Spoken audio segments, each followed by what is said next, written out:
What's going on YouTube? wotvffbe here with another War of the Visions Final Fantasy Brave Exvius video, and today I've got some starter tips that should be able to help you really start diving into this game. I know this game, if you've just started playing it recently, it can seem pretty overwhelming. There's a ton of different stats to look at, tons of different abilities, weapon trees, espers, vision cards, all kinds of stuff that I'm sure might turn some people off at the start of the game, but I'm here to sort of put that all in perspective, sort of give you a roadmap for the best way to start leveling your team, and overall just the best way to start having fun with the game, making some progress, and getting ready for a lot of really cool stuff we've got coming down the line for this basically new iteration in the Final Fantasy Tactics series. So let's go ahead and get started with the very most important thing you need to realize in this game. So the most important thing you all need to realize in this game is that resources, especially in comparison to other gacha games, are very, very limited. There's a lot of stages you can only run a couple of times a day to get resources, so if you really want to maximize your EXP gains, if you really want to get your characters leveled up to points where they can be super, super strong, both in regular level and job level, you're going to want to focus on a core team of characters to begin with.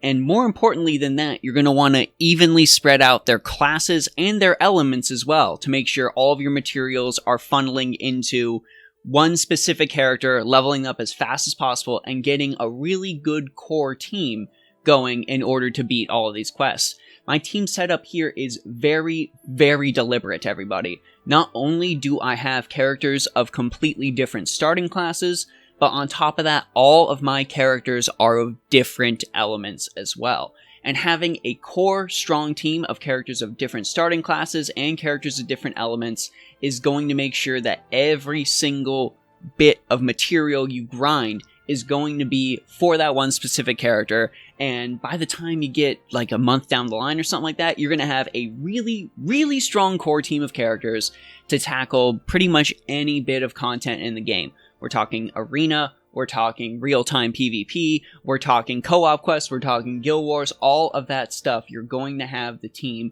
necessary to do it. And one thing I really want to hammer home with this team setup is you can see I don't have a healer, and that is okay. Healers aren't super, super necessary for a lot of the early game content that you're going to be doing. A healer can really, really help out in arena later on, but if you're just looking to build that core team to begin with and start leveling up in the game, having a healer isn't really the be-all, end-all to do that. Though when they start releasing the tower content later, climbing the tower, you're gonna need a healer for that. So I would say after you develop your core team, if your core team has not included a healer, make sure you start developing a healer ASAP right after that. Now I really want to continue today's conversation with talking about the best way to spend your Viswaar. Now, I know it's really tempting. We get a lot of free stuff in the beginning of the game. It's going to be really tempting to just keep gaining Viswaar from your story missions, from all of your other EXP grinding missions you're going to do, and just spend all of that willy-nilly to summon a bunch of characters. But since we really want to focus on developing a core team because resources are limited, spending your Viswaar on these banners is not necessarily the best way to go. After you pull your core team, after you get your core team set up, you're actually going to want to ignore this section as much as possible and instead go into the shop. The shop is going to be the best way to spend your Viswaar, and it's mostly going to be what you want to spend on these unit shards. Now you can see we got unit shards for characters like Zazan and Stern. We've got, of course, our special shop with the cash stuff, but we're just going to ignore that. Right here. This is going to update every few hours, and it's going to have different unit shards available in it. Now, those unit shards are very, very important because you need multiple unit shards in order to limit break your characters. And if you want to unlock the later sections of your talent trees, your characters need to be limit broken. So once you set up your core team, keep an eye on the shop, hop onto it every single time you log on, maybe check it a couple of times a day if you have the time to do so, and buy all the unit shards necessary for characters that you know you are going to invest in, characters you know are going to be core pillars of your team, because that is just going to go a long way towards developing your characters. At the end of the day, the person who ends up focusing their Viswaar and spending it more on unit shards rather than pulling is going to have the all-around better team, unless, you know, you're a whale that has infinite money. But we're not making this video for those people. If you have infinite money, spend it. I'm jelly.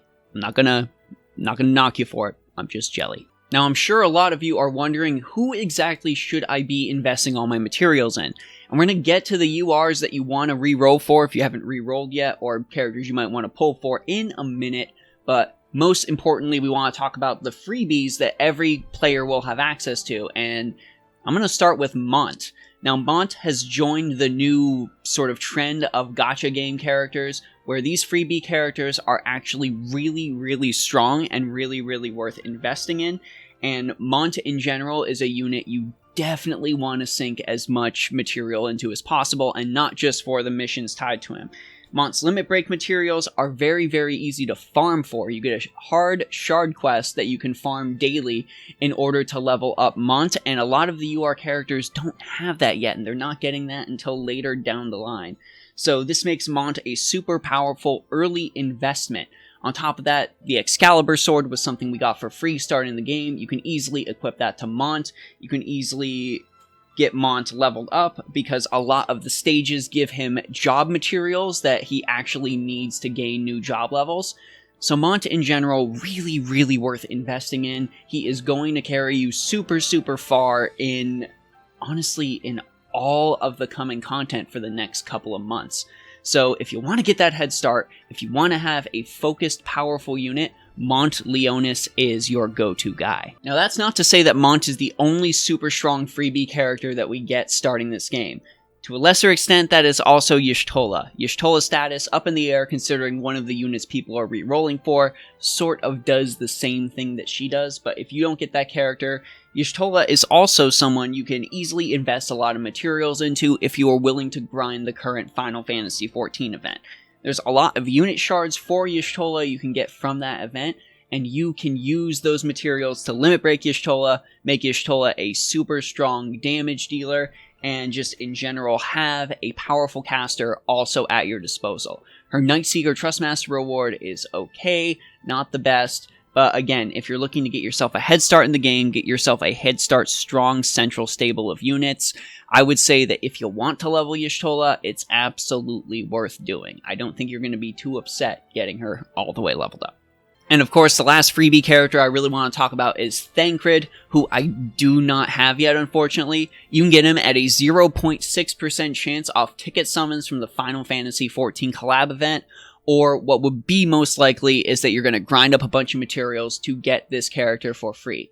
Again, a lot of Thankred's unit shards can be got from just relentlessly grinding this event and feeding them into him, so you can get a very strong tank-type character to be a main focus of your team. Now, if you really want to focus in on Thankred, Mont is also a tank-type character, so you might want to sort of pick just one of them to focus on instead of trying to spread your resources too thin. But either way, Mont or Thankred is definitely a good pick to be a staple centerpiece of your team. On top of that, he has a Gunblade, which is the coolest weapon in Final Fantasy, period. So Thankred gets total rule of cool points there. Now there are 3 UR units worth re-rolling your account for, and if you're one of those people that wants to re-roll, I would highly recommend keep doing it until you get at least 1, if you're lucky, 2 of these units, if you're like a crazy person. So I've got the strongest character in the game right here, who I was luckily enough able to get the second I started. You can check out my last video to see that happen. That is Mehdi. Mehdi is an incredibly versatile caster who is going to be able to help you get through the vast majority of content. She is absolutely worth re-rolling for. She's got a lot of strong ice magic at her disposal. Even at the level she is now, I'm able to use her limit break immediately at the start of any match to just completely obliterate 2 of the opponents I am fighting. I've actually won a lot of my early arena games by having my Mehdi just straight up auto forward and just take out one enemy without a single fight with her limit burst. So she is absolutely the strongest character you could possibly hope to get from the start of the game. Now, there are 2 other characters that are worth getting, of course. One of them is Stern, Mont's brother, another very, very powerful damage dealer, more focused on the single target. But man, that greatsword he wields packs a wallop, and he is absolutely worth investing all of the materials you possibly have into him.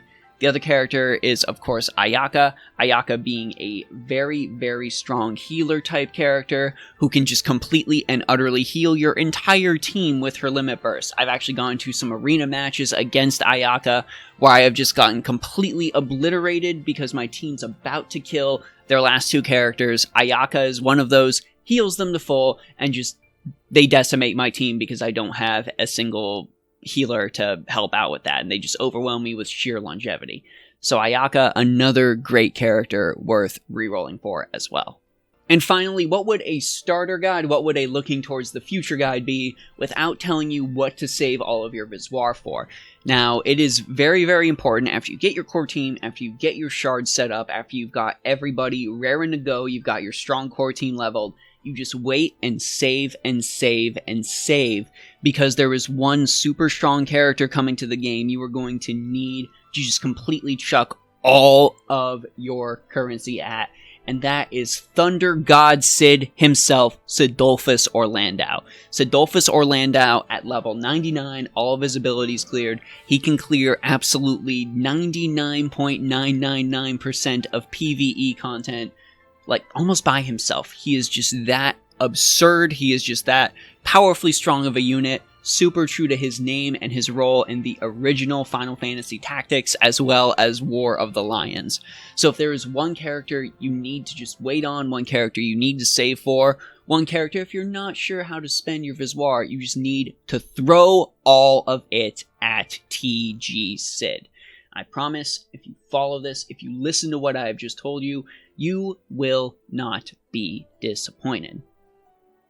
Anyways, those are just some quick starter tips I have for you about War of the Visions. If there is absolutely anything else you want to know about the game, go ahead, let me know down in the comments. I will do some research, I will put together a video, and I will get it out, because I want people to play the spiritual successor to Final Fantasy Tactics. I want them to make another Final Fantasy Tactics. I feel like supporting this game is one of the best ways to make that happen.